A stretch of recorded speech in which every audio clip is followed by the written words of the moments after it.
Hello dear students, welcome once again to the next class. तो बच्चों, आज हम एक्सरसाइज 8.1 का 6th क्वेश्चन करने जा रहे हैं। लास्ट लेक्चर तक हमने 5 क्वेश्चन कंप्लीट किए थे। तो we have question number 6, exercise 8.1 NCERT book. Very important question. Find the area of the region in the first quadrant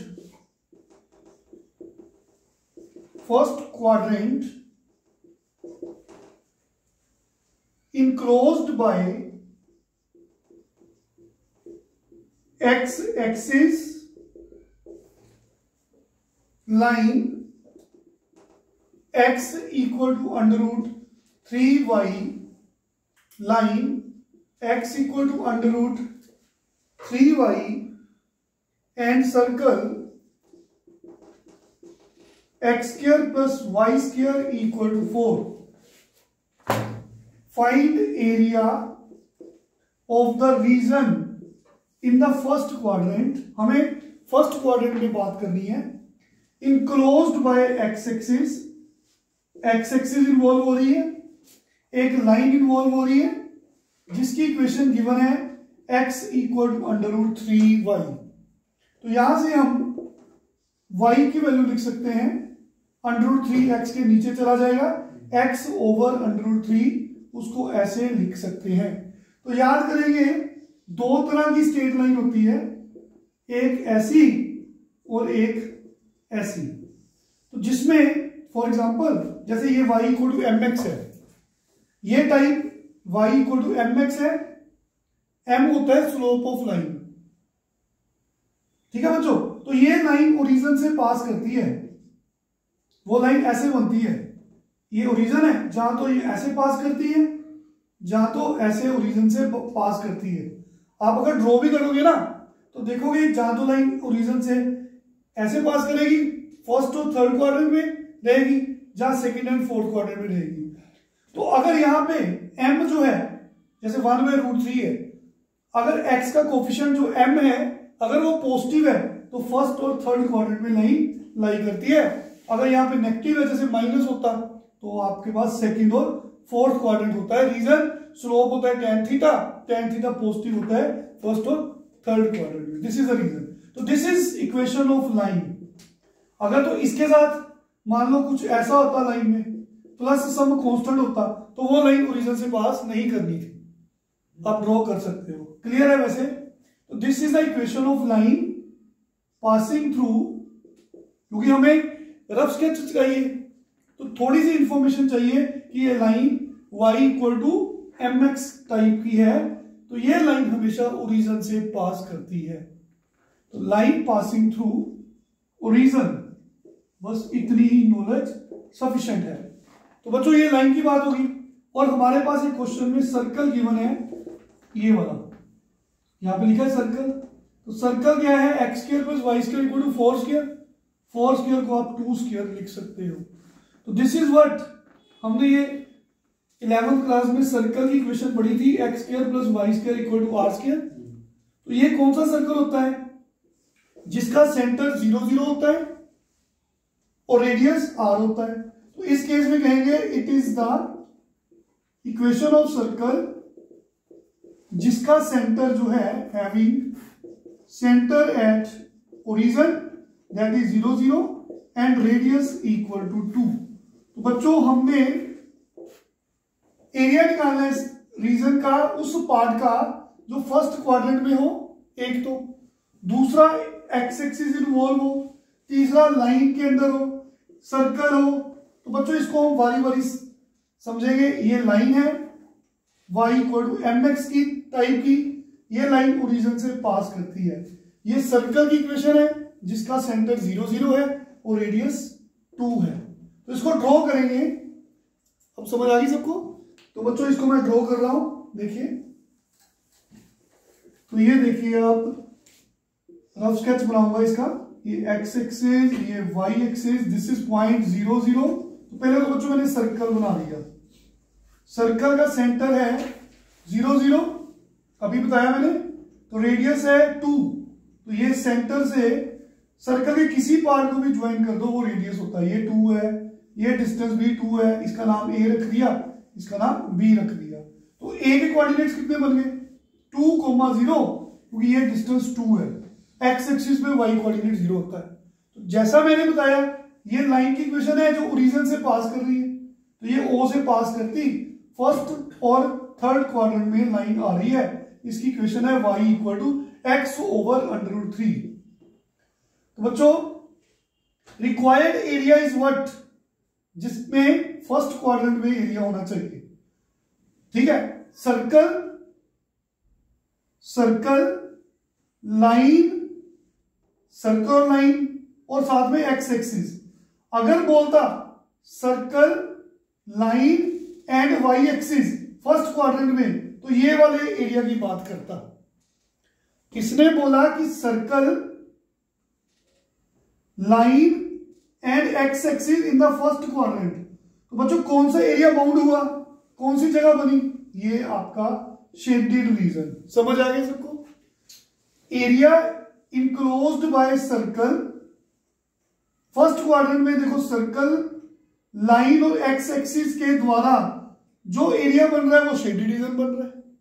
पर इस शेडेड रीजन में देखिए ये शेडेड रीजन है, एक पॉइंट है, इसका नाम मैंने रख लिया C. C is the intersection point of line and circle. Region देखो हम जानते हैं, अगर मैं एरिया की बात करूं तो आप बोलोगे sir area is our shaded reason.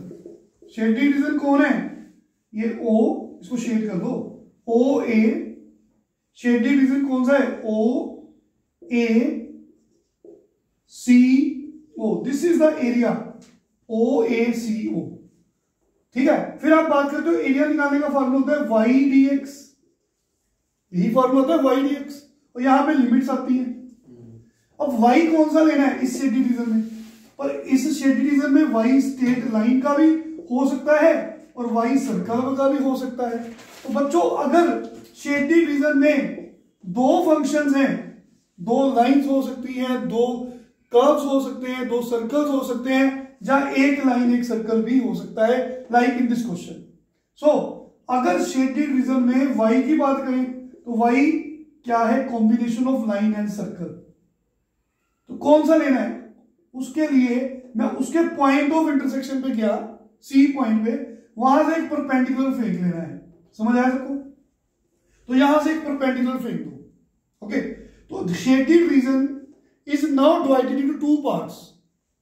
Two parts कौन से हैं, सी पे गया इंटरसेक्शन पॉइंट पे, वहां से मैंने एक्स एक्सिस के ऊपर परपेंडिकुलर फेंका, उसका नाम रख दिया डी। नाउ दो पार्ट्स है शेडेड रीजन में, ये फर्स्ट पार्ट, ये सेकंड पार्ट। तो पहले मैं फर्स्ट पार्ट का एरिया निकालूंगा, फिर सेकंड पार्ट का एरिया निकालूंगा, दोनों को प्लस कर दूंगा तो मेरे शेडेड रीजन का एरिया मिल जाएगा।